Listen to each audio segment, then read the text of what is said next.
যতদিন বাংলাদেশে দুষ্কৃতিকারী থাকবে ততদিন অপারেশন ডেভিল হান্ট চলবে বলে জানিয়েছেন দেশটির স্বরাষ্ট্র উপদেষ্টা মোহাম্মদ জাহাঙ্গীর আলম চৌধুরী।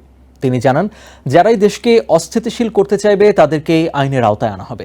একই দিন স্বরাষ্ট্র সচিব জানিয়েছেন, বাংলাদেশকে স্থিতিশীল রাখতে এবং আর যেন কোনো আয়নাঘর সৃষ্টি না হয় তা নিশ্চিত করতে চায় সরকার।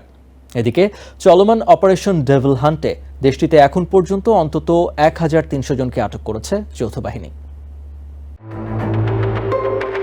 গাজীপুরে ছাত্র জনতার উপর আওয়ামী সন্ত্রাসীদের হামলার ঘটনায় দেশ জুড়ে সাঁড়াশি অভিযানে নেমেছে যৌথ বাহিনী। শনিবার রাত থেকে অপারেশন ডেভিল হান্ট নামে বাংলাদেশ ব্যাপী শুরু হয় এই অভিযান। মোড়ে মোড়ে চলছে তল্লাশি, বাড়ানো হয়েছে যৌথ বাহিনীর টহল।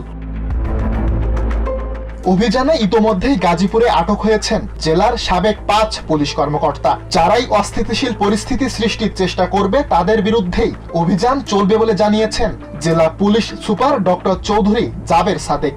এ বিষয়ে সিনিয়র স্বরাষ্ট্র সচিব নাসিমুল গনি জানিয়েছেন, দেশকে স্থিতিশীল রাখতে সব বাহিনীকে আদেশ দেয়া হয়েছে। দেশে যেন আর কোনো আয়নাঘর সৃষ্টি না হয় তা নিশ্চিত করতে চায় সরকার। এ বিষয়ে স্বরাষ্ট্র উপদেষ্টা জাহাঙ্গীর আলম চৌধুরী জানিয়েছেন, বাংলাদেশে যতদিন প্রয়োজন ঠিক ততদিন চলবে অপারেশন ডেভিল হান্ট।